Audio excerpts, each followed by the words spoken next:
She smirked while my boyfriend's voice played over the nail salon speakers. My own voicemail echoed off tile, and strangers judged me like a headline. But he didn't just humiliate me, he forged my name like I was disposable. So I stopped begging, started filing, and let the records do the screaming. Before we continue, please subscribe to the channel and let us know where you're listening from in the comments. My name is Marin. I'm 27 years old, and this is what really happened. The salon smelled like acetone and sweet citrus wipes. Acrylic dust floated under bright white lights. Pop music chirped from a cheap Bluetooth speaker by the register. I'd chosen this place because it felt safe, neutral, the kind of strip mall luxury you can afford on a budget. My feet sank into a vibrating pedicure chair. The tech painted my nails a soft, wedding season blush. I wasn't getting married, but half the room looked like they were. Phones kept clicking, screens kept glowing, the UV lamps hummed like small engines. Then Tessa walked in, and the air changed. She was the kind of girl who never looked rushed. Even her smile looked edited. She spotted me and lifted her chin. A small smirk held at the corner of her mouth, like she knew something I didn't. Me. Hey, you're here too? Tessa. Yeah, babe. Needed a fill. You? I nodded, trying to sound casual. My voice came out thin. I'd barely slept, and my body showed it. Tessa slid into the chair beside mine, no permission asked. She claimed the space the way she always did. Her perfume cut through the nail chemicals, warm and expensive. The text chatted in quick, low bursts, and a kid cried near the front. Then a mom shushed him. Someone laughed too loud and apologized. Tessa rested her phone on her thigh. Her nails were long, glossy, sharp at the tips. They tapped her screen in a steady rhythm, like a metronome. I watched it without meaning to. Sometimes your brain searches for patterns, especially when your life feels like static. Tessa leaned closer, like she was sharing a secret. Her voice stayed sweet, but her eyes didn't. She asked the question like she already knew the answer. Tessa, you still with Nolan? Me, yeah. Why? She made a face like she tasted something bitter. Then she shrugged, slow and dramatic. Her tone was casual, but the intent wasn't. Tessa. No reason. He just talks. Me. Talks to who? Tessa. Everyone, Marin. It's Dallas. That landed like a slap, even though she smiled. And I forced a laugh, the kind women use to survive. My stomach tightened anyway. My phone buzzed in my lap, a text from Nolan. You okay? The message made me angry on principle because he knew I wasn't. He'd known since Thursday night when I called and he didn't answer. I left that voicemail after pacing my apartment hallway. The HOA had posted another notice about noise after 10, and I was trying to stay quiet. I told myself it was fine. He'd call back and explain, and we'd move on. Sometimes denial is cheaper than rent, and my lease renewal was due next month. The tech pressed my cuticles hard. I flinched, then apologized like it was my fault. Pain is honest, at least.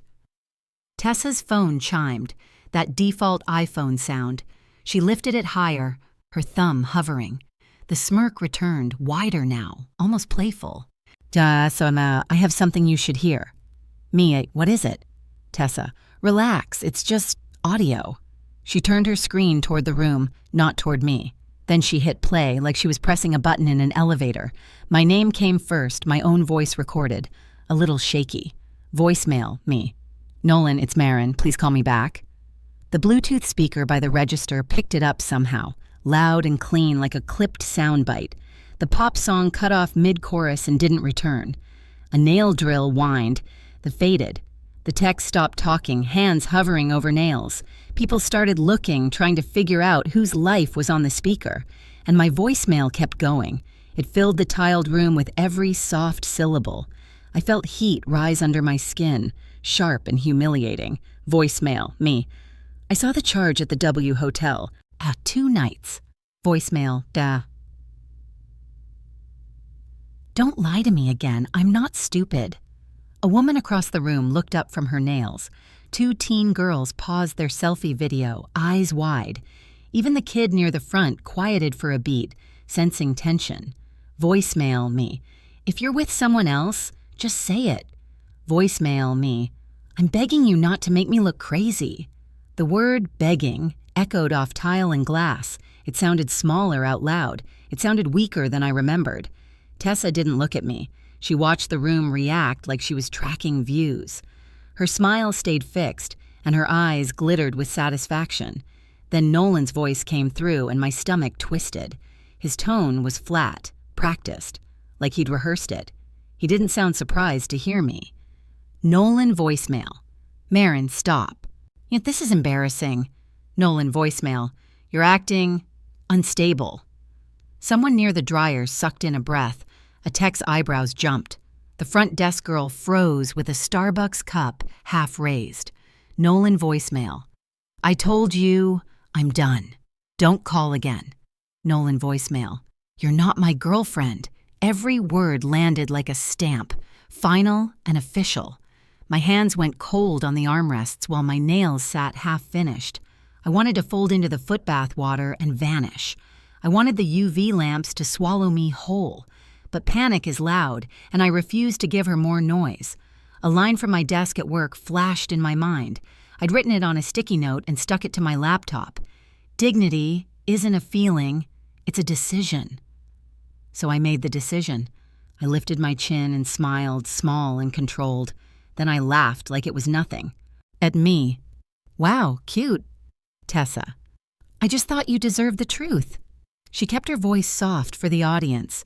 She wanted me to react, to crack, to confirm her story. I kept my smile and answered like a woman reading terms and conditions. Me. I heard it. Loud and clear. My tech glanced at me with pity. I hated that more than the voicemail because pity turns you into a lesson. The pop song restarted, too cheerful and too late. Eyes kept sliding toward me, then away, then back. Texas hospitality is real, and so is Texas gossip. This salon had both, and I was today's topic. Tessa leaned back, satisfied, like she'd completed a task. In my lap, my phone buzzed again with Nolan's name. Another text. What is happening? Why are people tagging me? For a second, I wanted to type everything. I wanted to burn him with words and watch the smoke, but I wasn't going to hand him my emotions, gift-wrapped. I stared at my phone case instead, a cracked corner held together with clear tape. Inside the case was a folded Walmart receipt, groceries, cat litter, a pack of batteries, proof of my real life. Then I noticed something else, a tiny blue dot at the top of my screen, the microphone indicator. My focus sharpened, not fear, just clarity, because I hadn't opened any audio, I hadn't played anything, and yet my voicemail had just filled the room. The tech finished painting my last nail and set my hand under the UV lamp. The light turned my skin ghost pale. My ears still rang from my own voice. I replayed the voicemail in my head, every pause and every word. Something felt wrong, not emotionally, but technically. Oh, it didn't match what I remembered saying. Tessa's phone was still connected to the Salon speaker. I saw the little icon on her screen. Beneath it, a file name I couldn't read from this angle. I looked at her, finally, and really looked. Her smirk wasn't just mean, it was confident. Like she'd tested this, timed this, and planned it. Me. Where did you get that? Tessa. From him. She said it like that settled everything. Like Nolan handing her my voice was normal. Like I was supposed to accept humiliation and move on. I nodded, slow, my smile still intact. Inside, gears started turning with a quiet click. Embarrassment is temporary, my mom used to say, but paper lasts. At my job, I file documents for title transfers and liens. Sometimes I walk into the Dallas County Clerk's office downtown, when the lines are worse than the DM5 on a Monday. The last folder I carried in was stamped, County Clerk, Case Number 2024-17823. Paper tells the truth when people won't. So does audio. I'd learned that the hard way, one stamped packet at a time. I tapped my voicemail app, hands steady now. The message to Nolan was still there, time-stamped, unchanged. It even showed the full length, longer than what just played. What the Salon heard was shorter, cleaner, meaner, a version designed to make me sound unstable. I remembered what I actually said on Thursday, especially the ending. I remembered whispering words I'd never say in public, and that part hadn't played. I looked at Tessa's phone one more time. Then I looked at my own screen and took a slow breath. Somewhere between the UV hum and the pop music, I understood one thing. Someone had edited my voice, and I needed to know who cut it.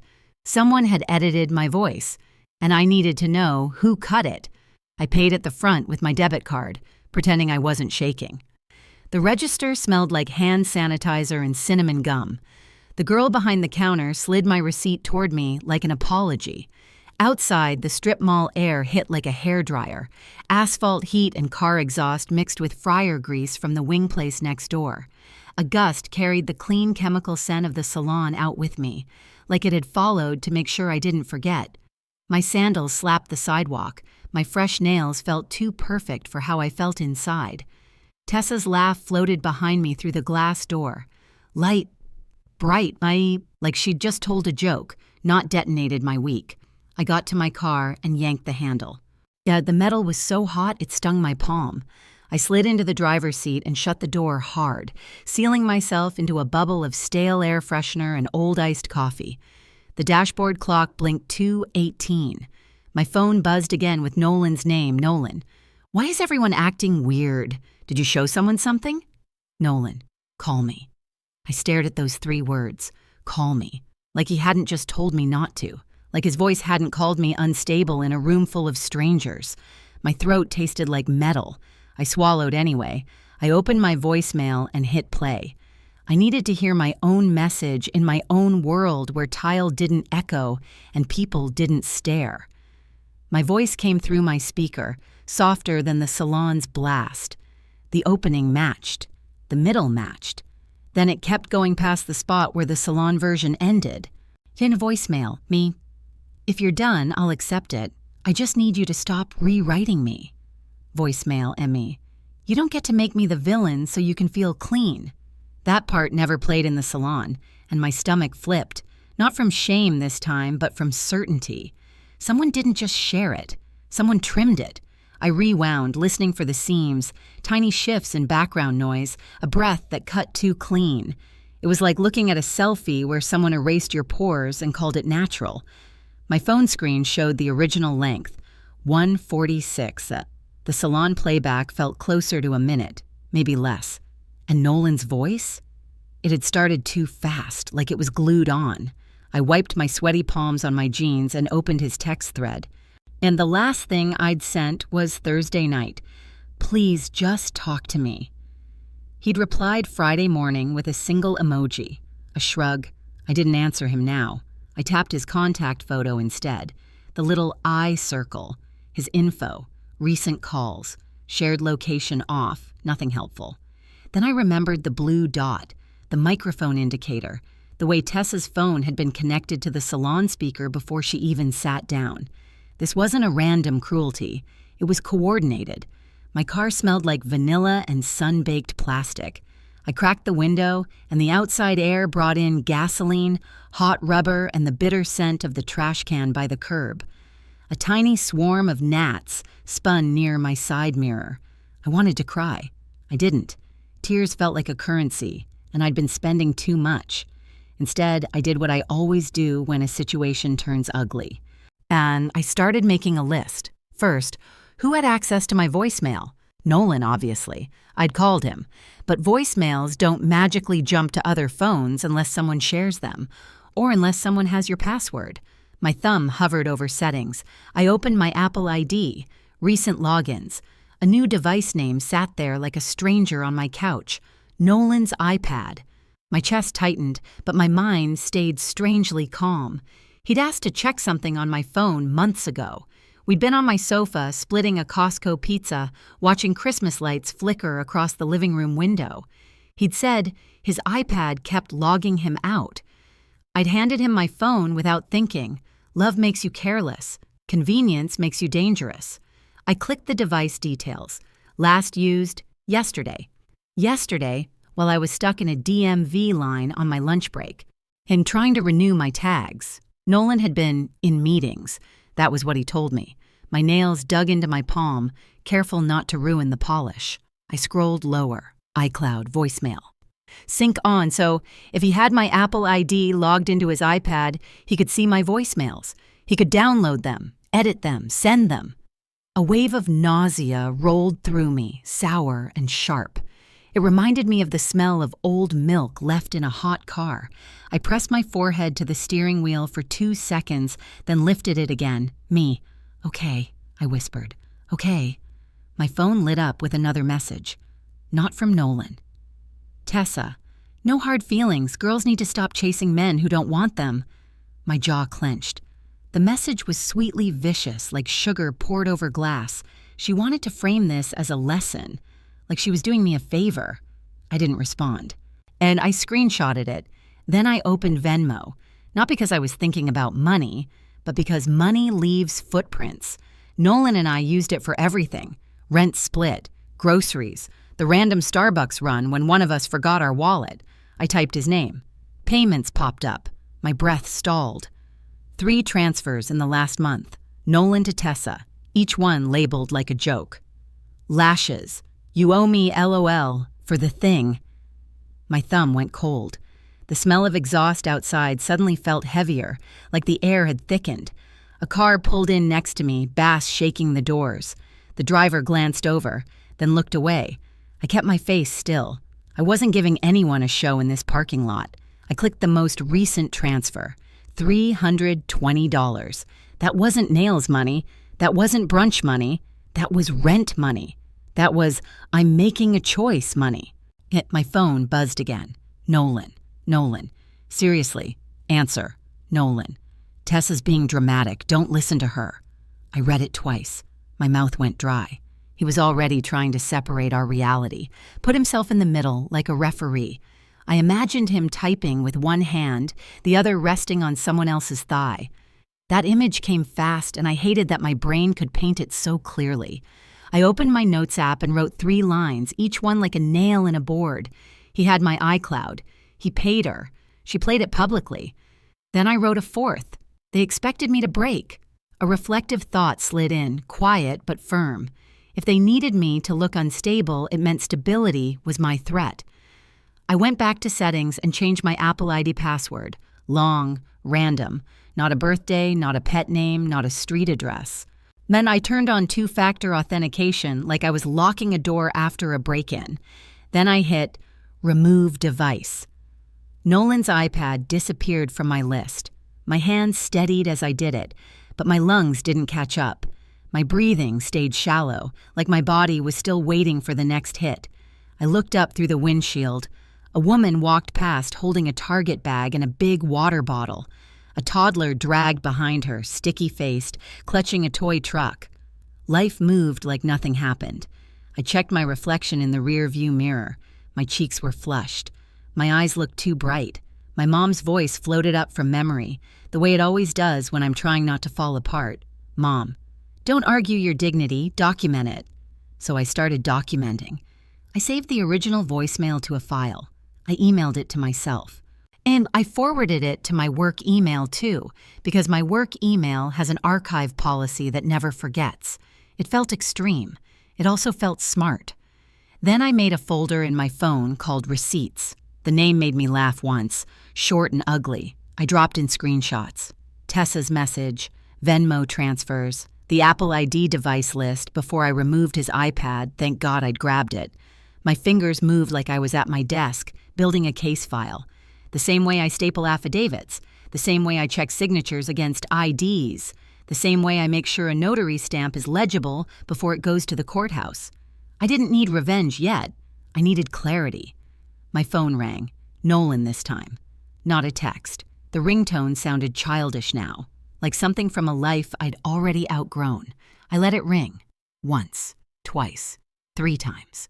Voicemail picked up, and his voice started to record. Nolan, voicemail. Marin, what are you doing? Nolan, voicemail. This is getting out of control. Out of control. He said it like he wasn't the one who handed my voice to someone else. I ended the call without answering. My hands were sweating again, and the inside of my car smelled like fear and sunscreen. I needed one more thing before I moved, proof of what he'd deleted, because if he'd edited my voicemail, he'd edited other things too. I opened messages and scrolled up, past memes, past be safe, past random grocery lists. I found a gap, a weird jump in dates that I hadn't noticed before, a week missing. I stared at the empty space. It felt like a missing tooth. I knew iPhones don't just lose weeks, not unless someone takes them. And I set my phone down on the passenger seat and looked out at the parking lot again. My nails gleamed under the sun, glossy and calm. I didn't feel calm, but I could be. If Nolan wanted to rewrite me, I'd rewrite the ending. I started the car, turned the AC on full blast, and pulled out of the spot. The vent blew air that smelled faintly of dust and peppermint from an old car freshener. As I drove toward my apartment, my phone sat face up beside me, screen glowing with one thought. I wasn't going to confront them yet. I was going to restore what he thought was gone. I wasn't going to confront them yet. I was going to restore what he thought was gone. By the time I got back to my apartment complex, the sun had shifted just enough to make everything look harsher. The stucco buildings were beige on beige. The little patch of grass by the leasing office was already half burnt. Our HOA board loved sending emails about community standards. They didn't send a single one about the broken gate that never closed. I parked under a tree that didn't offer real shade. A couple of squirrels ran along the fence like they had better places to be. Inside my unit, the air smelled like laundry detergent, and the candle I'd left burning that morning. Vanilla and smoke. Comfort that suddenly felt fake.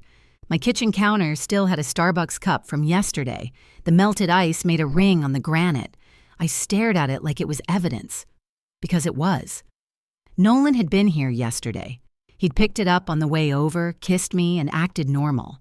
Then he'd sat on my couch and watched a movie like he didn't have my Apple ID on his iPad.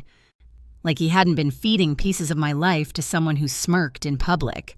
I set my keys down and didn't move for a full minute. My body felt like it was trying to decide between collapsing and sprinting. A quotable thought hit me, clean and sharp. Some people don't break your heart. They break your narrative. I went to my bedroom and pulled my laptop out from under the bed, the cheap Dell I used for bills and work files. It booted up slow, fan whining like it was already tired. I plugged my phone in. The cable clicked into place and that small sound grounded me. I opened iCloud on the browser first. Then I opened my settings on the phone again, checking the same things twice. When you've been manipulated, repetition feels like safety. My messages were still there. But that gap, those missing days, sat in the middle of my thread with Nolan like a blank page torn from a journal. I remembered a random conversation from months ago. Nolan teasing me for hoarding screenshots. He'd called it paranoid. Me, it's not paranoia if people lie. Nolan, babe, nobody cares that much. He'd been wrong. Somebody cared enough to edit my voice. I logged into my Apple ID account and clicked the security tab. I checked the list of trusted devices again. Just my phone. Just my laptop. I exhaled, but it wasn't relief. It was the feeling of locking your door after you realize someone's been inside. Then I did the thing I never thought I'd need. I went to my iCloud backups. I found an older backup from the week before the gap. It was dated right after my cousin's July 4th BBQ. When Nolan had come and charmed my whole family. He'd flipped burgers like he was auditioning for husband. I remembered him that day. Sunglasses, a beer he didn't finish, his arm around my waist while my aunt took pictures. My aunt had whispered in my ear later, Aunt Denise, that one's a keeper. I clicked restore. The laptop asked me 3 times if I was sure. It felt like a moral question. Yes, I was sure. While the backup loaded, I paced my living room. My bare feet stuck slightly to the floor where the air conditioner couldn't keep up. The apartment was quiet except for the laptop fan and the distant sound of someone's TV through the wall. I stopped at my front door and looked down at the welcome mat. It said hello in cursive. I almost laughed. My life had been saying hello to the wrong people. My phone buzzed again. Can we talk like adults? Nolan, you're making this weird. That sentence landed in my chest like a hook. Not because it hurt, because it was familiar. He'd been saying versions of that for months. When I asked why he didn't want to post pictures of us, when I asked why he needed privacy but had no problem reading my texts, when I asked why he kept turning his phone screen away, he always made my questions the problem. He always made my instincts look dramatic. A reflective line formed in my head, slow and heavy. When a man calls you crazy, he's usually buying himself time. The restore finished. My phone rebooted. The Apple logo flashed bright and clean. It looked innocent. When it came back on, my messages started repopulating. The little spinning wheel turned like a slot machine. And I sat on the couch and watched it, hands clasped together. My nails caught the light, glossy and wrong. Then the missing week appeared. My stomach dropped, but not from fear, from confirmation. There it was, the thread, the words, the little gray bubbles that Nolan had erased like he was cleaning a crime scene. I scrolled slowly like I was walking through a house after a storm. The first message was from Tessa, not Nolan, and it was in his thread because Nolan had copied it and sent it to me as a joke. Nolan, LMAO, look what Tessa said about you. Nolan, she's savage. My throat tightened. I read the screenshot he'd sent. Tessa, she seems like the type who cries in the Target parking lot. I stared at that line until my eyes blurred, because I had cried in a Target parking lot once. Not dramatically, quietly. And after Nolan canceled dinner last minute and I sat in my car holding a bag of groceries like an idiot, I told him about it later, trying to laugh it off. Me. I literally cried in the Target parking lot. Nolan, aw, babe. He'd kissed my forehead. He'd comforted me. Then he'd told her. My fingers went numb. I kept scrolling. There were more. Nolan, she's being weird again. Nolan, I swear she checks my location like a cop. Tessa, that's because she knows you're not loyal. Nolan, LOL. I read the LOL like it was a gunshot. Then I saw the night of the W hotel charge. Nolan, I'm at the W. Don't blow up my phone. Me, why are you at the W? Nolan, work thing. 2 minutes later. Tessa, tell her you're with your cousin. Nolan, already did. I stared at that. My mouth went dry. And he hadn't even tried to come up with the lie alone. He outsourced it. Like cheating was a group project. I scrolled farther and found the part that made my skin crawl. Tessa, play her voicemail somewhere. Tessa, she needs to be humbled. Nolan, you're evil. Tessa, I'm efficient. Efficient. My stomach twisted so hard I had to set the phone down. I leaned forward, elbows on knees, breathing through my nose like I was trying not to throw up. I'd been treated like a problem to solve, like a lesson to teach. I picked the phone back up and kept going because I needed to see all of it. I needed to stop guessing. There were Venmo messages too. Nolan had sent her money with notes that made my face burn. For your trouble. She's still clueless. You deserve better than your ex, LOL. Then, like a slap, and a message from Nolan to me in the same time period. Nolan, miss you. Nolan, come over. The audacity was so casual it almost impressed me. I wanted to scream. I didn't. I screenshotted everything. Every line, every timestamp, every little detail that could not be denied. I saved them in my receipts folder. I also saved them in a Google Drive folder with a random name, something boring like Tax Docs 2024, because boring names don't get searched. My hands moved fast now, efficient in my own way. I felt like I was finally speaking the language Nolan understood. Proof. I kept scrolling until I found something that didn't make sense. A message from Nolan to Tessa. Nolan, can you spot me until Friday? Nolan, my account is low. I blinked. Nolan always acted like money wasn't a problem. He drove a newish truck, and he wore nice watches. He paid for dinners like he enjoyed it. But here he was, asking her for money. Tessa, again? Nolan, don't start. Tessa, you said you were paying off the card. Nolan, I am. Just not this week. A slow, cold realization crept in. He wasn't just cheating, he was juggling, not emotions, money. And suddenly, little moments from the last year snapped into focus like magnets clicking into place. The time he forgot his wallet at brunch. The time he asked me to cover his half of the electric bill, just for now. The time he needed me to co-sign a furniture payment because his credit was being weird.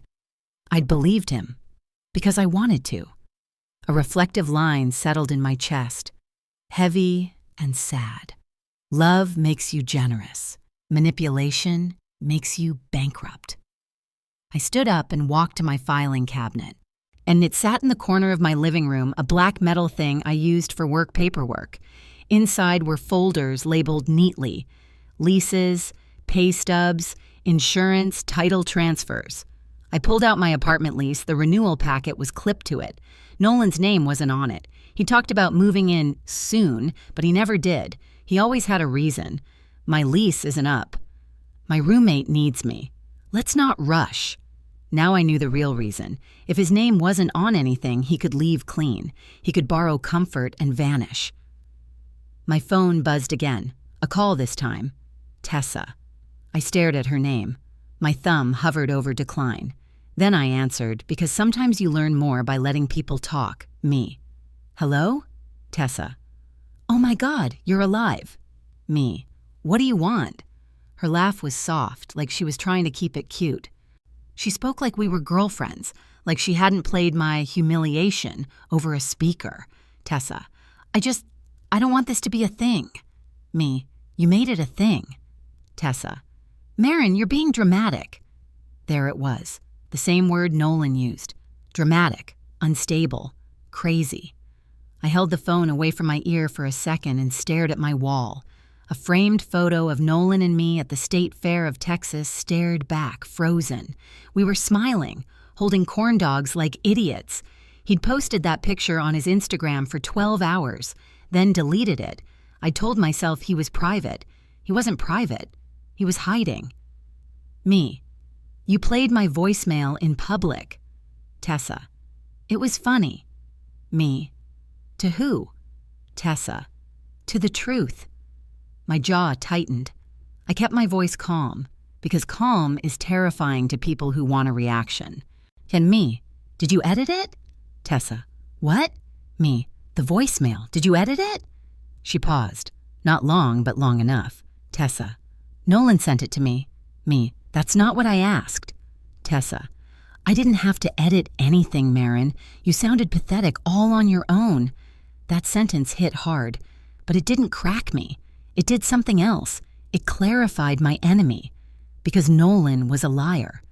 But Tessa was enjoying this. I ended the call without saying goodbye. Then I did something I'd never done in my life. I opened my email and searched Nolan's name. Not in my inbox, in my sent folder, because I'd emailed him things before. Screenshots of apartment listings, PDFs of concert tickets, a scan of my car insurance when he needed it for a trip. I found an email from last winter. Subject, lease stuff. My stomach sank. I clicked it. And inside was a PDF, my lease. The one with my signature, my address, my rent amount, my renewal dates, all of it. I stared at it like it was radioactive. Why had I sent him that? Then I remembered he'd said he needed it to prove residency for a work parking pass downtown. I'd believed him. He'd used my lease like a tool, like a key. My breathing went shallow again. My apartment suddenly felt less like mine, like someone had been studying it. I grabbed my purse and pulled out the small notebook I keep for work, the one where I write down case numbers and deadlines. I flipped to a blank page and wrote in block letters, security. Then I wrote, locks, mailbox, lease office, Apple ID, bank. I wasn't spiraling. I was planning. Another quotable line came, bitter but true. It's the moment you stop begging is the moment they start panicking. I checked my phone again. Nolan had sent 3 more texts. Nolan, stop ignoring me. Nolan, we need to talk. Nolan, this isn't who you are. That one made me laugh. A short sound, dry, because he didn't know who I was. He knew who I was when I was trying to be loved. I walked into my bathroom and looked at myself in the mirror. My face looked normal. That was the strange part. I didn't look like a woman whose voice had been weaponized. I looked like a woman with fresh nails and tired eyes. I leaned closer. Me to my reflection. You're not crazy. Me quieter. You're not wrong. I turned on the faucet and washed my hands slowly, like I was washing off the Salon. The water ran warm, then hot. I let it burn a little because pain is grounding. And then my phone chimed. A new email notification. From Nolan. Subject line, please. My chest tightened. Not from love, from suspicion. I opened it. It was a forwarded email from his bank, and in the body, he typed one line. Nolan. Can you send me $600? I'll pay you back Friday. Emergency. I stared at the number. $600? That wasn't an emergency. That was a pattern. And suddenly, the whole story shifted in my mind. This wasn't just about cheating. This was about control. He wanted my money. He wanted my voice. He wanted my slants. I set the phone down on the counter, hands flat on either side of it. My nails gleamed under the bathroom light like they belonged to someone else.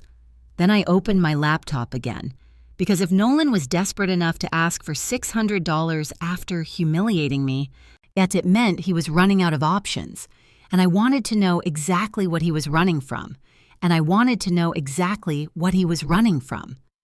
I sat at my kitchen table with my laptop open and my phone beside it. The overhead light buzzed faintly, like it was struggling to stay awake with me. Outside, someone's dog barked in short bursts. Inside, my air conditioner clicked on and off, fighting the Texas heat. My hands looked calm. My nails looked expensive. My life did not. I opened the voicemail app again and saved the original message as an audio file. I named it something boring. Work_call_Thursday. Then I saved the Salon cut version too, because I'd recorded it off a friend's Instagram story. Yes, someone had posted it. Not the whole thing, just the juicy part. A 10-second clip of Nolan calling me unstable. And the caption said, "Girl." I didn't cry when I saw it. I just felt my body go cold. The internet is a courtroom with no judge. And in Dallas, people treat gossip like a sport. I downloaded the clip. I saved it. Then I opened the audio in a free editing program on my laptop, the kind of thing college kids use to clean up podcasts. I wasn't trying to become an audio engineer. I was trying to become impossible to gaslight. I lined the two files up. The full voicemail, the Salon version, the difference was obvious, a clean cut, a missing segment, like someone had taken scissors to a film reel. The Salon version ended right after I said, "I'm begging you not to make me look crazy." Then it jumped straight to Nolan's voice. But in the full voicemail, there was a whole chunk after that. My voice, steadying, my words sharpening. And Nolan's response? It didn't come immediately. There was silence. A pause. The sound of him breathing. He'd been listening. He'd been affected. And that part was gone. I zoomed in on the waveform, little hills and valleys of sound. The cut sat there like a scar, a hard edge where there should have been a slope. I whispered to myself, more for grounding than anything. Me. So you edited me. I stared at the screen until my eyes hurt. Then I did something that surprised even me. I laughed. Not because it was funny, because it was pathetic. A grown man, 30 years old, with a job and a truck and a smile he practiced in the mirror, cutting my voicemail like he was producing a reality show. I thought about all the times he'd called me sensitive, all the times he'd said, "You're overthinking." No, I wasn't overthinking. He was overworking. My phone buzzed again. Nolan. I'm coming over. That text hit like a knock on the door. My shoulders stiffened. My brain started calculating. He had a key. Not officially, not on paper, but he had one. Last fall, he'd convinced me it was romantic to have each other's keys. He'd said it meant we were serious. I'd believed him because I wanted to be chosen. Now I realize something. He didn't want access because he loved me. He wanted access because he needed me. I stood up and walked to my door. I slid the deadbolt into place. Then I added the chain. Then I checked the peephole, like I expected him to appear in the next second. My hands shook a little. I hated that. I hated that he could still reach into my nervous system from a distance. I went back to the table and opened my bank app. And I stared at my balance. I stared at my recent transactions. Then I searched his name. Nolan had been paying me back in tiny amounts. $30 here, $50 there, always with a cute message. Thanks, babe. You saved me. I owe you. I'd treated those like affection. They were installments. My phone buzzed again. A call. This time it wasn't Nolan. It was my friend Haley. Haley worked with me at the title office. She was the kind of woman who always had an extra charger, an extra snack, an extra plan. I answered. Me. Hey. Haley. Marin, are you okay? Her voice was careful, like she was walking around broken glass. Me. I'm fine. Haley. No, you're not. I saw the video. There it was. The thing I'd been avoiding. Someone had posted it. It was spreading. The Salon humiliation wasn't just a moment anymore. It was content. And I pressed my fingers to my temple.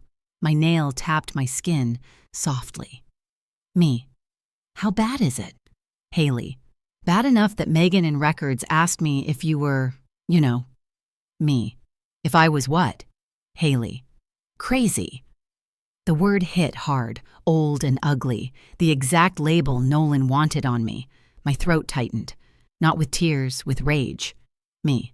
I'm not crazy. Haley. I know, that's why I'm calling. I closed my eyes. Haley didn't gossip. Haley didn't perform. Haley observed. Haley. Listen, I don't know what's going on, but I do know this. Haley. That voicemail was edited. I opened my eyes. Me. How do you know? Haley. Because I know your voice. And because the cut is too clean. My chest loosened by an inch. A tiny inch. But it mattered. Haley. Also, Nolan came by the office last week. Me. What? Haley. Yeah, he was waiting in the lobby. He said he needed you to sign something. My skin went cold. Me. I didn't sign anything. Haley.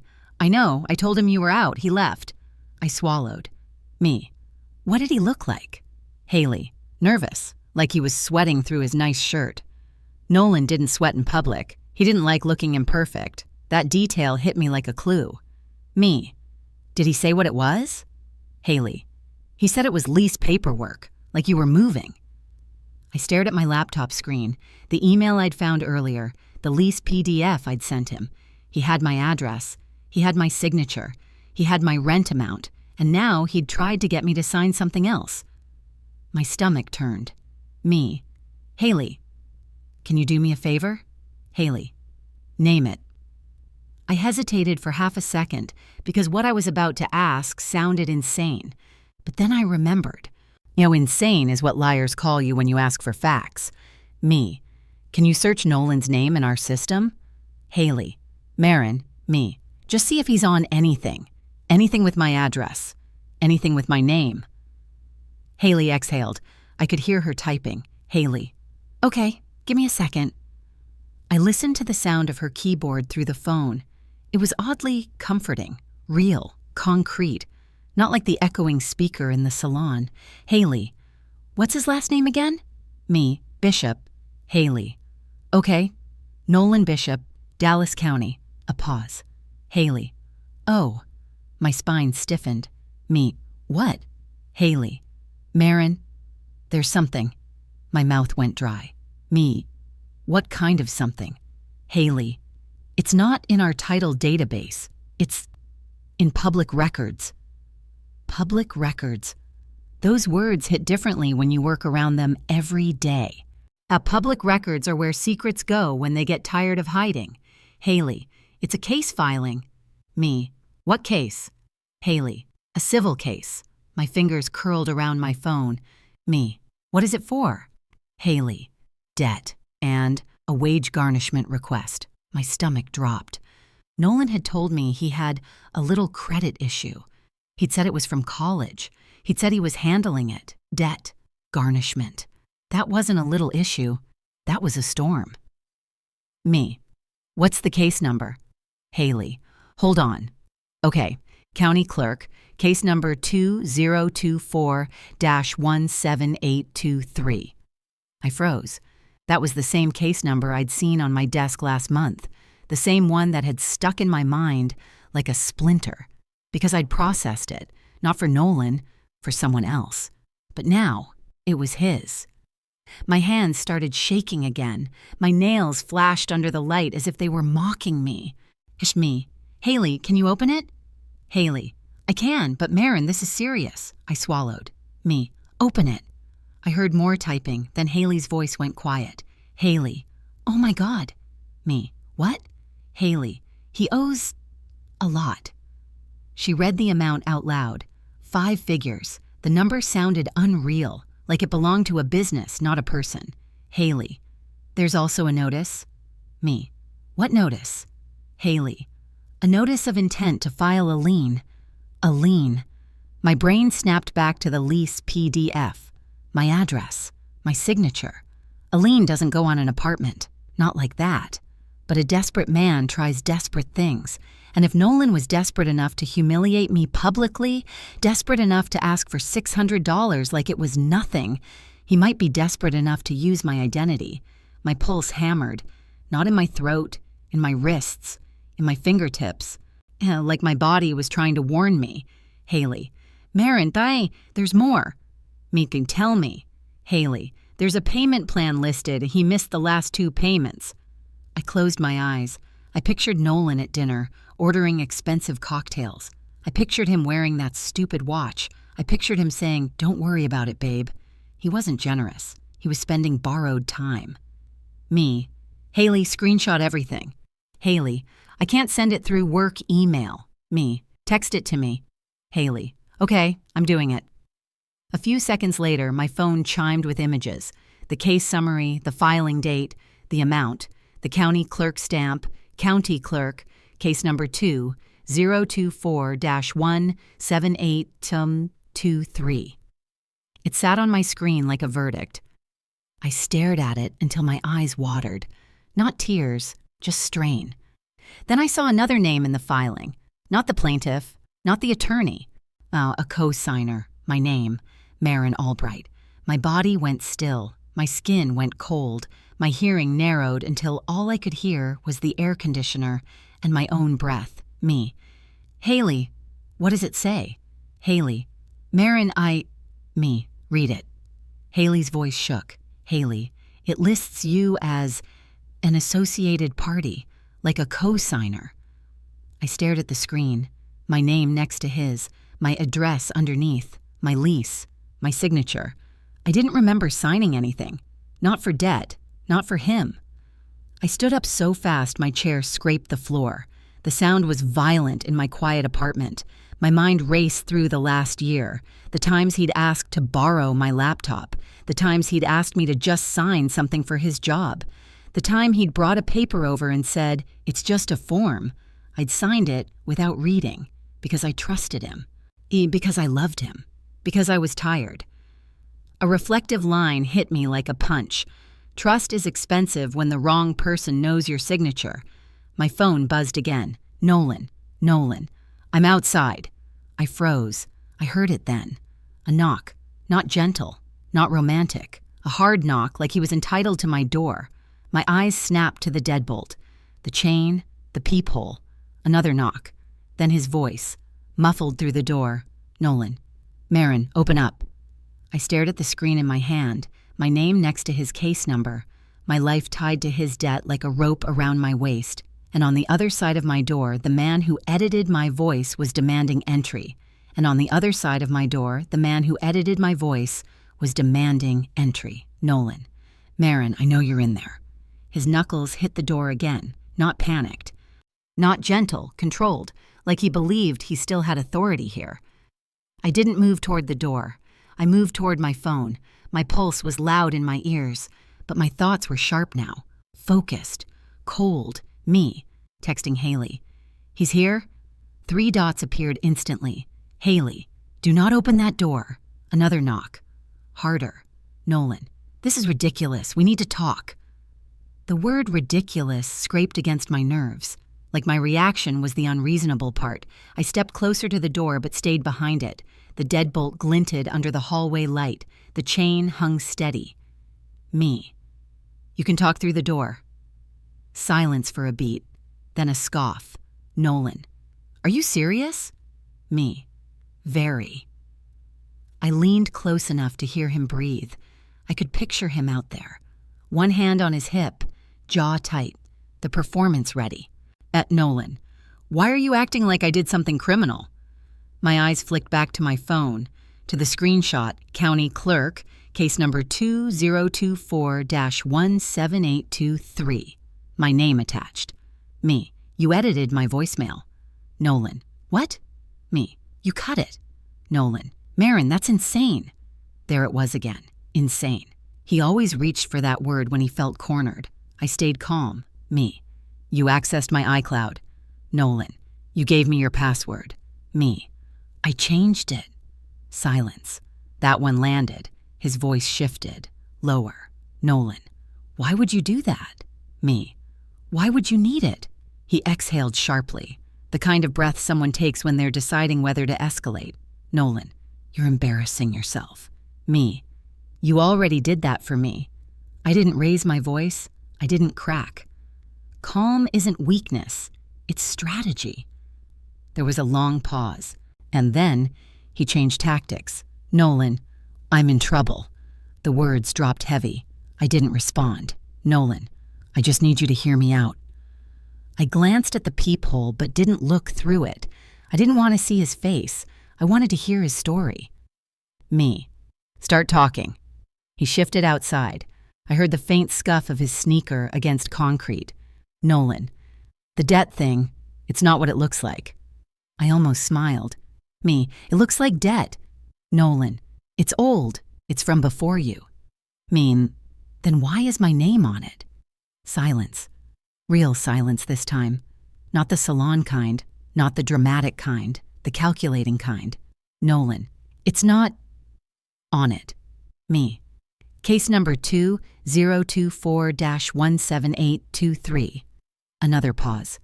I pictured his face now, the confidence draining, the mask slipping. Nolan, "Who told you that?" There it was. And not "That's not true," not "You're wrong." Who told you? Me, "Public records." Nolan, "You had no right." Me, "They're public." He swore under his breath. Nolan, "It's not like that." Me, "Then what is it like?" His voice tightened. Nolan, "I just needed a cosigner temporarily." Me, "You forged my signature." He didn't deny it. That told me everything. A slow, heavy clarity settled over me, the kind that replaces panic with precision. He hadn't just embarrassed me, he had attached me to his financial collapse. Me, "When?" Nolan, "It was paperwork, you signed something." Me, "What did I sign?" He didn't answer right away. Then, Nolan, "You trust me, don't you?" The manipulation was almost lazy now. I felt something shift inside me. Not heartbreak, not rage, detachment. To me, not anymore. His breathing got louder through the door. Nolan, "You're blowing this out of proportion." Me, 5 figures isn't proportion." Nolan, "It's a payment plan. I was going to fix it." Me, "With my credit?" He didn't respond. That silence was louder than anything he'd said. A reflective thought rose, steady and clear. He didn't need my love. He needed my name. My phone buzzed again. Haley. Haley. I pulled more. There's a second filing. My heart didn't spike this time. It steadied. Me, texting. "What is it?" Outside, Nolan's tone shifted again. Desperate now. Nolan, "Just open the door. We can figure this out." Me, "No." The chain rattled slightly as he pressed against the handle. My spine stiffened. Me, "If you touch that door again, I'm calling the police." A beat. Then he laughed. He's sharp and disbelieving. Nolan, "You wouldn't." I looked at the phone in my hand. 911 sat one swipe away. Me, "Try me." The handle stopped moving. My phone chimed with Haley's text. A screenshot, another filing. This one wasn't debt. It was a rental application for an apartment downtown. Applicant Nolan Bishop. Co-applicant Marin Albright. My chest went tight, but not in the way it had before. This wasn't panic anymore. This was exposure. He hadn't just forged my name on debt. He'd used my credit to secure housing. Housing I knew nothing about. housing he likely shared with someone else. Me. You used my name on an apartment. Nolan. Marin. Me. Answer me. His voice cracked for the first time. Nolan. It was temporary. Me. Is she living there? Silence. The longest one yet. Longest. And then, Nolan. That's not relevant. A dry laugh escaped me before I could stop it. Me. It's the only relevant thing. He exhaled hard. Nolan. I was going to tell you. Me. After what? After I paid for it? His tone sharpened again, defensive. Nolan. You're acting like I stole from you. Me. You did. The word hung there between us. Stole. Because that's what it was. He stole my voice. He stole my signature. He stole my stability. Nolan. You're being dramatic. Me. You're being exposed. The hallway outside went quiet. No more knocking, no more handle rattling, just him breathing. Then, Nolan. What do you want? There it was. Not an apology, not remorse, a negotiation. I stepped back from the door and leaned against the wall. Me. I want you off my life. Completely. Nolan. Be realistic. Me. I am. My voice didn't shake, not even a little. Me. You will remove my name from that lease. Me. You will send written confirmation. Me. And you will pay whatever it costs to untangle that debt. He scoffed. Nolan. You think it's that easy? Me. No. I think it's that necessary. A long pause. Then, Nolan. And if I don't? I stared at the door. Me. Then I file a fraud report. Silence. Real silence. He hadn't expected that word. Fraud. Because humiliation is social. Fraud is legal, and legal leaves a paper trail. Nolan. You wouldn't ruin my life. A small, steady truth surfaced inside me. Me. You tried to ruin mine. That was the first honest thing either of us had said. Footsteps shifted outside. He stepped back from the door. That's Nolan. You're making a mistake. Me. No. My hand tightened around my phone. Me. You did. There was one final pause. Then I heard it. His steps walking away. Not running, not slamming, just walking, like he thought this was still reversible. I stayed by the door for a full minute listening, then 2. Only when the hallway stayed quiet did I exhale. My body felt heavy now, drained, but underneath that exhaustion was something new, control. I walked back to the kitchen table and looked at the screenshots again. The debt, the lease, my name next to his. A quotable line formed in my mind. He thought humiliation would keep me small. He forgot it could make me strategic. My phone buzzed one more time. Nolan. We need to fix this. I didn't respond. Instead, I opened my notes app and created a new list. Credit freeze. Contact leasing office downtown. File identity theft report if needed. Attorney consultation. My hands were steady as I typed. Because this wasn't about emotion anymore. This was about documentation. And documentation wins. And documentation, the next morning, the apartment felt colder than usual. The AC hummed steadily, but it wasn't enough to mask the chill under my skin. I woke up before my alarm. 6:12 a.m. The sky outside my bedroom window was pale gray, like it hadn't decided what kind of day it wanted to be. I reached for my phone. No texts from Nolan. That alone told me something. When a man goes quiet after being exposed, he's not reflecting. He's recalculating. I slid out of bed and padded into the kitchen. The tile was cool under my feet. My reflection in the microwave door looked sharper somehow. I brewed coffee and didn't taste it. The bitterness lingered anyway. First step, credit freeze. I opened my laptop at the table again. Same chair, same buzz of the overhead light, only I felt different sitting there now, more awake. I logged into Experian first, then Equifax, then TransUnion. Each site asked the same questions, past addresses, security questions, names of streets I'd lived on years ago. I answered every one without hesitation. Freeze, freeze, freeze. 3 confirmations hit my inbox within minutes. It felt like locking 3 heavy doors at once. I exhaled slowly. Next, the downtown apartment.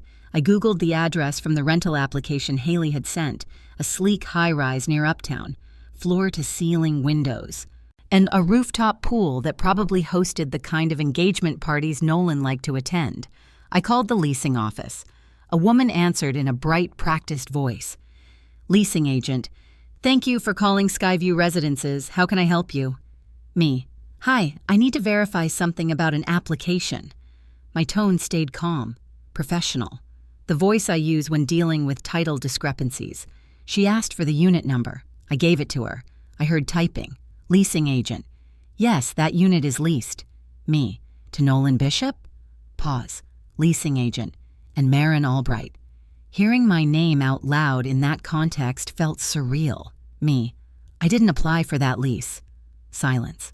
Then her tone changed, less polished, more alert. Leasing agent, I'm sorry? Me, I need to know what documentation was provided under my name. More typing. At leasing agent, we have a signed application and credit authorization form. My stomach tightened. Me, can you email me a copy of what you have on file? Another pause. Leasing agent, we can only release documents to the primary leaseholder. Me, I'm listed as co-applicant. Silence again. Leasing agent, one moment. Soft hold music filled my ear. Generic piano, calm and corporate. It almost made me laugh. My life had turned into paperwork and piano music. After 2 minutes, she came back. Leasing agent, we'll need you to come in with ID to verify identity. Me, I'll be there this afternoon. I hung up and stared at the wall. The engagement party Tessa had mentioned weeks ago popped into my mind, a mutual friend's rooftop celebration. The same friend who lived, coincidentally, near that high-rise. A slow idea formed. Not yet, but soon. My phone buzzed. Nolan. We need to talk. I ignored it. Another text. Nolan, please don't call the leasing office. My eyes narrowed. He knew, which meant the leasing office had probably notified him, which meant he was panicking. I didn't answer. Instead, I texted Haley. Me, going to the apartment building this afternoon. Haley, want me there? I hesitated. Yes would feel safe. No would feel powerful. Me, I've got it. Haley sent a single message back. Haley, document everything. I smiled faintly. That I could do. By noon, the Texas heat had turned aggressive. I changed into jeans and a simple white blouse. Nothing dramatic, nothing emotional, just clean lines. I tied my hair back, minimal makeup, clear eyes. This wasn't a confrontation. It was an inspection. On my way out, I stopped by the leasing office in my own complex. The manager, a woman in her 40s with precise eyeliner, looked up when I walked in. Manager. Hi, Marin. Me. Hi, I need to change my locks. Her eyebrows lifted slightly. Manager. Everything okay? Me. Just being cautious. She nodded. No questions asked. She'd seen enough tenants learn lessons the hard way. Manager. We can schedule maintenance for tomorrow morning. Me. Today. She studied my face for a second. Manager. I'll make it happen. I thanked her and left. Control isn't loud. It's procedural. The drive downtown felt longer than usual. Traffic crawled near the on-ramp. A billboard advertising personal injury lawyers loomed overhead. Injured? Call now. I almost laughed. Emotionally? Yes. Legally? Not yet. Skyview Residences rose into view. And all glass and steel. The lobby looked like a hotel. Clean marble floors, cool air, the faint scent of lemon polish. I stepped inside and felt the temperature shift immediately. The outside heat melted off me. A man in a navy suit stood near the elevators, scrolling his phone. A woman in gym clothes walked past with a tiny white dog. Normal life. I approached the front desk. The same leasing agent from the phone looked up. Leasing agent. Hi, are you Marin? Me. Yes. She studied my ID carefully, compared it to the file on her screen. Leasing agent. Thank you for coming in. Her tone was cautious now. She printed out a copy of the application packet and slid it across the counter. I stared at the signature. It looked like mine. Almost. But the loop on the M was slightly sharper. the tail of the T in Albright too long. He'd practiced it. Or worse, he'd traced it. My throat went dry. Me. When was this submitted? Leasing agent. 3 months ago. 3 months.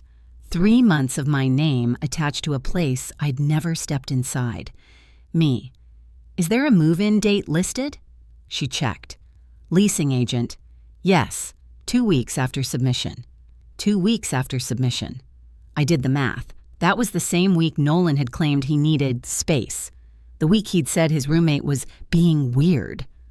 I swallowed. Me. Has rent been paid on time? She hesitated. Leasing agent. There was a late payment last month. Of course there was. Me. If I file a fraud claim, what happens? Her posture shifted again. Leasing agent. We would require documentation and a police report. There it was. Paper, procedure, proof. I nodded. And me. Thank you. As I gathered the papers, something caught my eye on the desk behind her, a small stack of welcome packets. On top, a handwritten note clipped to one. Welcome home, Tessa. My vision narrowed for half a second. Me. Is Tessa Bishop listed on any units? The agent blinked. Leasing agent. I'm sorry, we can't disclose. Me. Is she listed under Nolan's lease? Another pause, then, leasing agent. There is an occupant listed. She didn't say the name. She didn't need to. My stomach didn't drop this time. It steadied. A final piece clicked into place. He wasn't just cheating. He was building a second life, using my credit as the foundation. A reflective line rose, solid and sharp. He built his escape plan with my name on it. I thanked the agent and walked back into the heat. The sun hit my face like a spotlight. Across the street, I saw the rooftop of a neighboring building. Decorations were going up. White fabric, string lights, a banner. The engagement party. Tomorrow night. I stood there, papers in hand, and watched workers string lights across the railing. A calm thought settled in. They wanted a public scene. They gave me one. Now I had documentation. Now I had leverage. Now I had a stage. My phone buzzed again. Nolan. Please, let's fix this privately. Privately. Like the salon wasn't public. Like my voice hadn't echoed across Tile and Instagram. I didn't respond. Instead, I opened my calendar. Tomorrow night, rooftop engagement party. I typed one note under it. Well, bring receipts. Bring receipts. I stared at the note on my calendar until it felt less like revenge and more like logistics. Saturday night in downtown Dallas meant traffic, valet lines, and women in heels pretending the humidity didn't exist. I chose a black dress, simple, structured, not dramatic, not forgiving either. When you're about to change the narrative, you don't overdress for emotion. You dress for clarity. I curled my hair loosely and kept my makeup clean. Sharp liner, neutral lip, controlled. On my kitchen counter sat a thin leather folder. Inside, printed screenshots, the lease application, the forged signature. County clerk, case number 2024-17823. Venmo transfers, text threads, the original voicemail transcript. Paper doesn't tremble, people do. My phone buzzed again. Nolan. Are you going tonight? I didn't answer. Another message followed. Nolan. Please don't make this worse. Worse. I smiled faintly. He still thought he controlled the scale. By the time I pulled into the parking garage near the rooftop venue, the sky had turned violet. Dallas glittered in expensive layers. I stepped out of my car and felt the warm air wrap around me. Music drifted down faintly from above. Laughter. Glass clinking. The elevator ride up felt longer than it was. My reflection in the mirrored walls looked steady. My pulse wasn't racing, it was measured. The doors opened to soft lighting and white drapery flowing against the railings. Fairy lights zigzagged overhead. The skyline stretched behind it all like a postcard. People turned as I stepped out, not dramatically, but noticeably.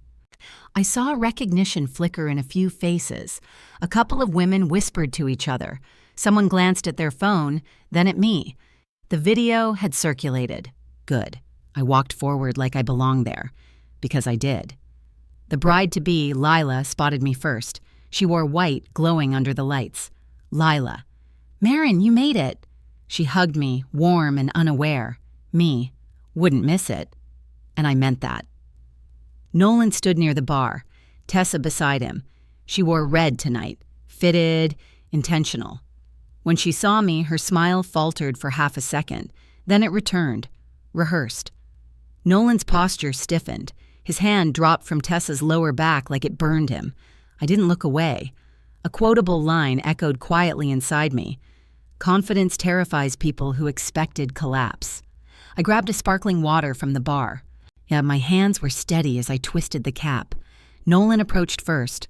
Of course he did. Nolan, we need to talk. Me, we are. His jaw tightened. Nolan, not here. Me, here works. Tessa hovered just behind him, arms folded lightly, observing. Nolan lowered his voice. Nolan, don't do anything stupid. I tilted my head slightly. Me, you first.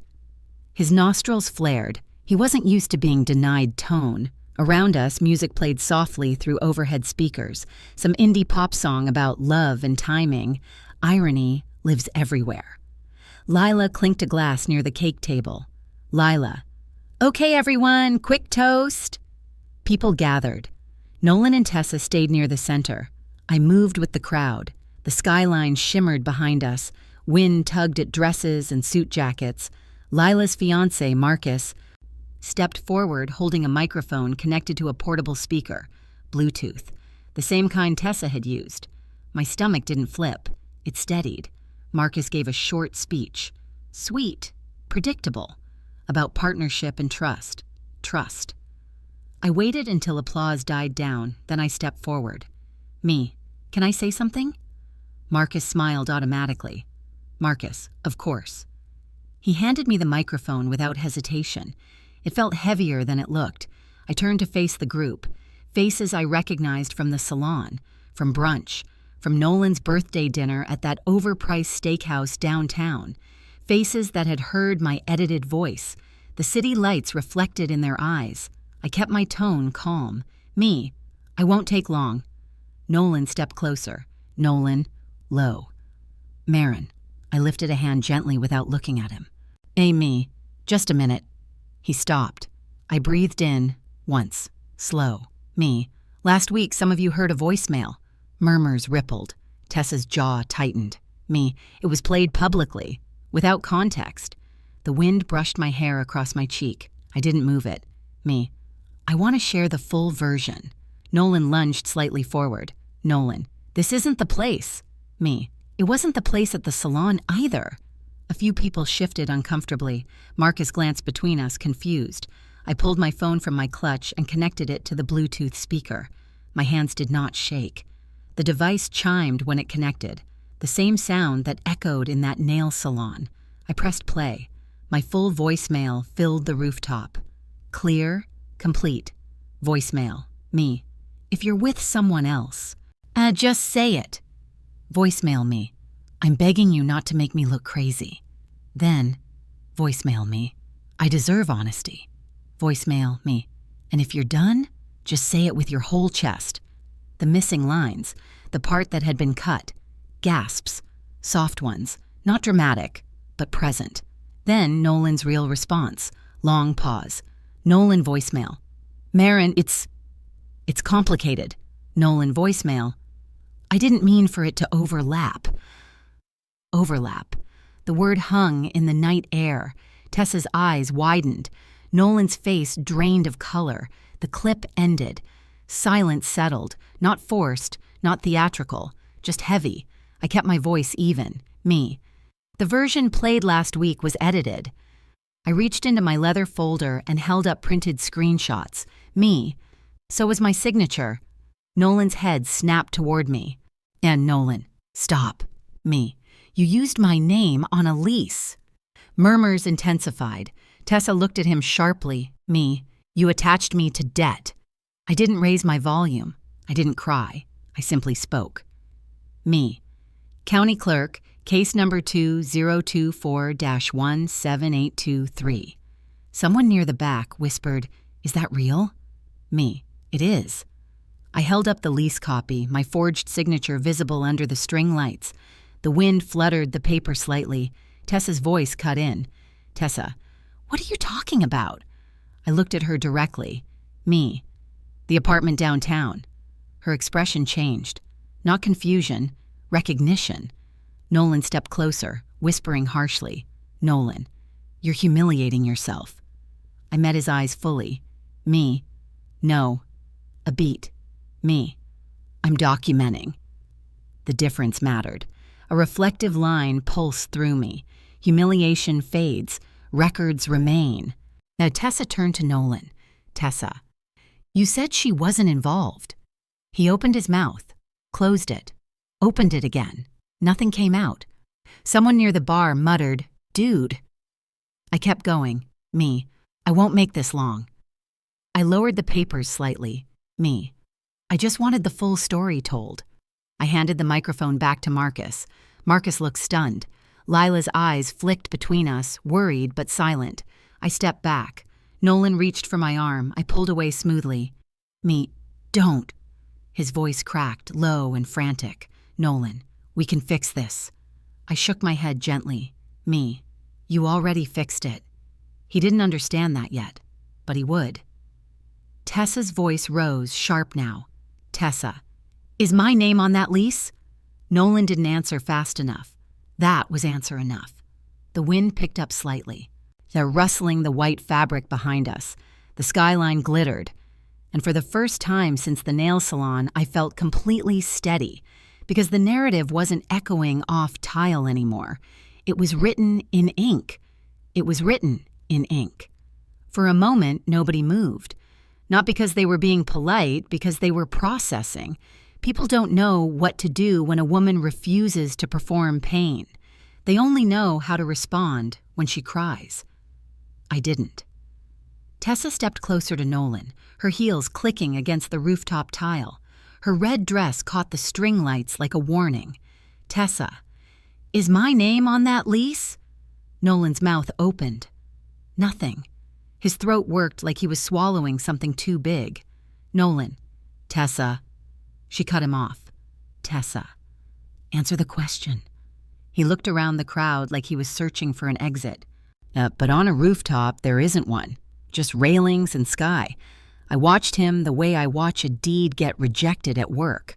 Not angry, just interested.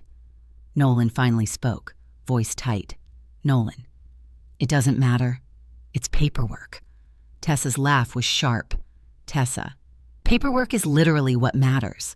She turned toward me, eyes narrowed. "Tessa, you're lying." I tilted my head. "Me, I'm holding the lease application." Tessa's gaze flicked to the folder in my hand. She stepped closer, trying to snatch it. I pulled it back smoothly, like I'd expected it. "Me, no." She froze. People were watching now, fully. Lila stood by the cake table, hands clasped, eyes wide. Marcus looked like he wanted to disappear into the bar. A woman near the railing whispered, "This is insane." Someone else whispered back, "No, this is fraud." That word slid through the air like a blade. Fraud. Nolan's shoulders stiffened. He hated that word, because it wasn't gossip, it wasn't drama, it was a reportable offense. I took a step back, giving myself space. Not because I was afraid of Tessa, because I was controlling the frame. "Me, I'm not here to fight. Me, I'm here to correct what was edited." Tessa's voice rose. "Tessa, you're trying to ruin him because he didn't want you." That was her angle, the one she'd planned, the one she'd hoped the crowd would accept. I looked at her, calm. "Me, if this was about rejection, I would have cried. Me, this is about my name being used without permission." A few heads nodded slowly. Nolan's eyes darted around again. He was calculating who believed me. Tessa wasn't. She was spiraling. "Tessa." "Nolan, I tell him she's lying." Nolan swallowed. Then he tried a new tactic. He turned to the group, lifting his hands like he was making a reasonable announcement. "Nolan, okay, everybody chill." "Nolan, Marin's upset. She's been stressed." "Nolan, she's twisting things." My jaw tightened, but my voice stayed level. Me, don't diagnose me. Me, just explain the paperwork. The crowd shifted again. The phrase landed. Don't diagnose me, because every woman there knew that move. The one where men label you unstable so your facts don't matter. Nolan's face tightened. Nolan, I didn't forge anything. Me, then why doesn't the signature match mine? I held up my ID. Me, my signature is on this. Me, compare it. He didn't. He couldn't. Tessa's voice cut in, louder now. Tessa, why would he need your name? He has money. I almost smiled, because that was the lie Nolan had fed her. I pulled my phone out again. Not the folder this time, Venmo. I turned the screen outward. Me, you've been spotting him. Tessa's eyes snapped to the screen. Her face changed. The confident red dress glow faded into something raw. Tessa, that's... Me. 3 transfers, last month. Me. $320, $180, $90. The amount sat there like bruises. Nolan stepped forward fast. Nolan, stop showing people my finances. Me. You showed people my voicemail. The words came out soft, but they hit hard. A man near the bar muttered, damn. Tessa stared at Nolan. Tessa, you told me you were just waiting on payroll. Nolan, I am. Me. And you told me you were in meetings. I didn't say it like an accusation. I said it like a timeline. Tessa's lips parted slightly. She looked like she was seeing the pattern for the first time. Then she asked the question that made Nolan flinch. Tessa, how many women are paying for you? The rooftop went still in a different way. Not heavy, sharp. Nolan laughed, forced. Nolan, oh my God, this is so dramatic. Tessa, answer me. He didn't, because the answer wasn't one. It was plural. I watched Tessa's hands tremble, just slightly. Her nails were perfect too, glossy, sharp. She'd been the smirking girl in the salon. Now she looked like a girl who realized she wasn't the winner. She was just the next one. A reflective line rose in me, sad and clean. Women don't compete for men like Nolan. They rotate through them. Tessa's eyes flicked to me. Tessa, so you're saying he used you? Me, I'm saying he used both of us. That sentence changed the air, not because it was kind, because it was true. Nolan stepped closer to me again, voice low, urgent. Nolan, Marin, please. Me, don't. He tried anyway. Nolan, you don't understand what I'm dealing with. I held his gaze. Me, I understand exactly what you're dealing with. Me, consequences. Tessa made a small sound, like a laugh that turned into a choke. Tessa, you told me she was obsessed. Me, you told her I was obsessed. I turned slightly toward the crowd. Me, he told both of us the same story. Me, he just changed the villain depending on who was listening. A few women exchanged looks. That kind of look women share when they realize they've all dated the same type. Marcus stepped forward awkwardly, holding his hands up. Marcus, okay, maybe we should... Lila's voice cut through, surprisingly firm. Lila, no, Lila, let her finish. The bride-to-be, the woman whose engagement party this was. She was giving me the floor. That was power I didn't expect. I nodded at her once, grateful but focused. Then I reached into my folder and pulled out the most important page, the case filing, the county stamp, the number. I held it up. Me, county clerk, case number 2024-17823. Me, debt. Me, wage garnishment request. The words didn't need drama. They were dramatic on their own. Nolan's face tightened into something ugly. Nolan, you're a psychopath. The word made several people recoil. Not from me, from him. Because it was too big, too violent, too revealing. I stayed calm. Me. No. Me. I'm a woman who knows how to file. A few people laughed softly. Not at me. With me. Nolan looked around again. He was losing the room. Then he did the one thing desperate men do when they can't control the facts. He tried to control the emotion. Nolan, Marin, you're doing this because you still love me. I blinked once. Me. No. He stepped closer, voice rising. Nolan, you're jealous. Me. No. Tessa's voice broke, furious. Tessa, stop talking to her like that. That was the moment. The witness turned, not because she liked me, because she finally saw him. Nolan snapped at her. Nolan, shut up, Tessa. Gasps, real ones. Tessa flinched like he'd slapped her, and suddenly I didn't need to do anything else. He was exposing himself. The crowd shifted. A couple of men stepped away from Nolan, and women leaned toward each other, whispering. Someone said, I always thought he was off. Someone else, he asked me for money once. Nolan's eyes widened slightly. He hadn't expected that. He hadn't expected the room to start sharing, because he'd built his whole life on isolating people. Tessa's voice shook. Tessa, did you ask Lila for money? Lila's face snapped toward Nolan. Lila, excuse me? Nolan's mouth opened, closed. Marcus stepped in front of Lila instinctively. Nolan, this is insane.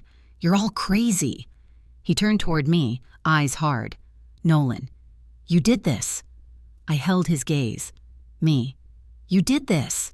He looked like he wanted to hit something. Instead, he grabbed his phone and started walking toward the elevator. Tessa called after him. Tessa. Nolan, wait! He didn't. He kept walking, shoulders tight, his jaw clenched, the skyline behind him like a backdrop to his collapse.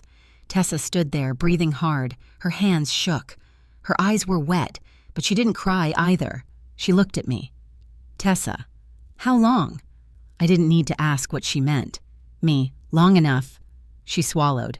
Tessa, did he ever love you? I stared at her for a beat. Then I answered honestly. Me, he loved what I provided. That line hit her like a wave. She looked away, blinking fast, and in the middle of an engagement party under string lights and expensive skyline views, the truth settled. Nolan wasn't choosing women. He was choosing resources, and we were done being his. And we were done being his. For a few seconds after Nolan disappeared into the elevator, nobody moved. Not frozen, just recalibrating. Tessa stood a few feet from me, and shoulders rising and falling too fast. Her red dress didn't look powerful anymore. It looked heavy. Lila stepped forward first. Lila, Marin, are you okay? The question was gentle, real. I nodded once. Me, I will be. That was the truth. Not dramatic, not performative. Marcus muttered something about checking